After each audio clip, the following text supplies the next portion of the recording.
Hi folks, this is Jay. Hope you're okay today. It's good to be with you. We're just going to be looking at who's written a book called Ethics, Evil and Fiction, Oxford Clarendon Press, 1999. The atheist Colin McGinn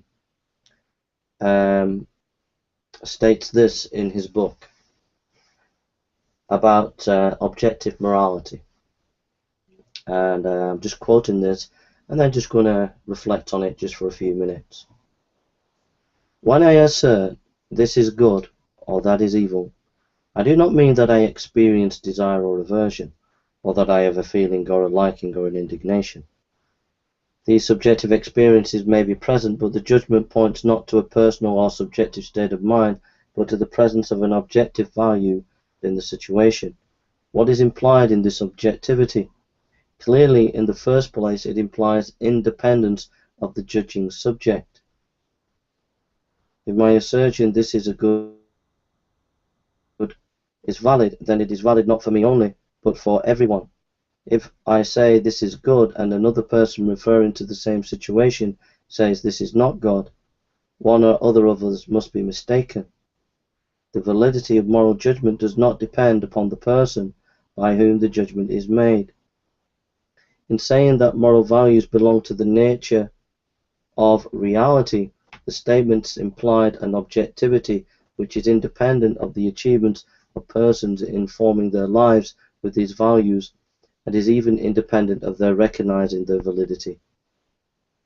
Whether we are guided by them or not, whether we acknowledge them or not, they have validity. Objective moral value is valid independently of my will, and yet is something which satisfies my purpose and completes my nature. A response to that by John Cottingham, Philosophers of Finding Fresh Meaning, Truth, Goodness and Beauty. We read, since McGinn accepts the first premise of the moral argument, he suggests that it is possible to detach moral objectivity from any religious worldview, so that we do not need to believe in God in order to find morality both important and binding. Here, McGinn exhibits a common confusion in that he conflates the argument for God as the ontological basis for objective moral values with the unbiblical epistemological claim that belief in God is necessary conditions. Now, what do I think about this? My thoughts. I think that the question has, when he says that morality is not connected to individual persons, and the judgment is independent of any individual, then Christians would not disagree with that. Christianity would not disagree with that in terms of human persons. But the question is,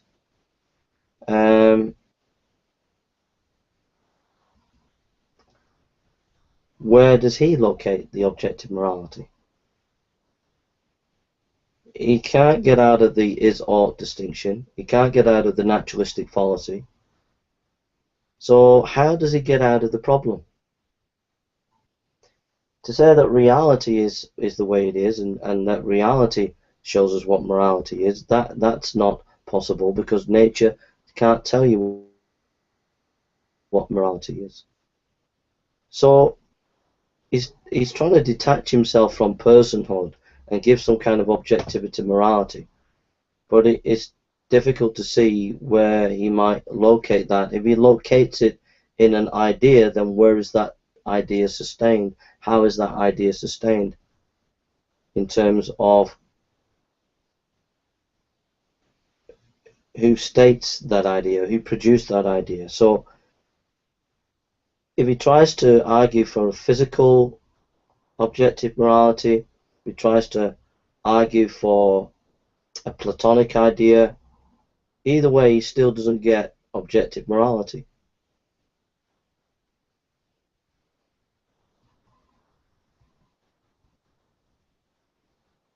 I think for a Christian, morality is rooted in the nature of God.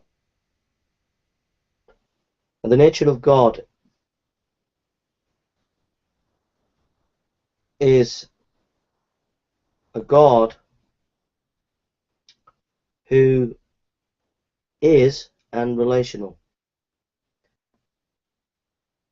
That is to say, he is the I and the thou. And that is the center of morality. All the laws and all the revelation that we have of morality come from a reflection of the nature of God. Because we're made in the image of God as human beings, we have this inbuilt capacity for relationship. And therefore, because we're in relationship, we are made for a specific way. That is to say, it's a loving relationship. And every human being knows this subconsciously. So the ground of morality is in the nature of God.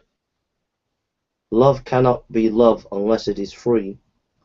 You cannot have love in a materialistic universe where there isn't even free will, because we're just molecules in motion being affected by other molecules.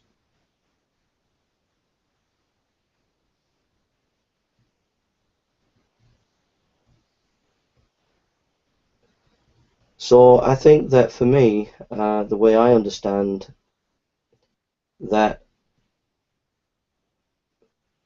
if you try to build a morality based on nature, then you're inevitably going to be a relativist. There's no way out of the box.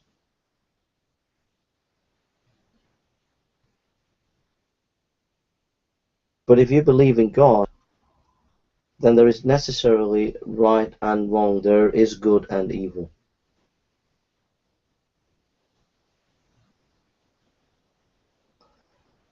And all the laws in the Old Testament and New Testament reflect the nature and the attributes of God.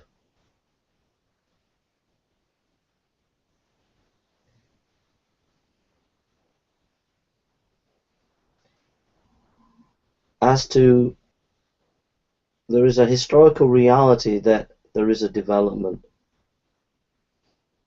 God reveals himself in accordance with how we can relate to him.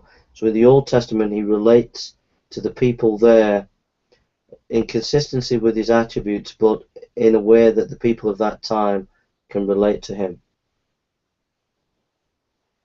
But the final relation came in Christ, where that shows us the full understanding of who God is. So I'm recognizing that there is a development in our understanding of how we do ethics throughout history. But that's in the that is not inconsistent with God's nature. God has revealed himself in history, but according to each culture in the way, the capacity for how they can understand, and also for his redemptive purposes. So he revealed himself in the Old Testament the way he did for his redemptive purposes in order to fulfill the final redemption in Christ. But without God as a reference point, it's difficult to believe in any good or bad. Because at the end of the day, you are allowed to do what you want. There is no accountability whatsoever.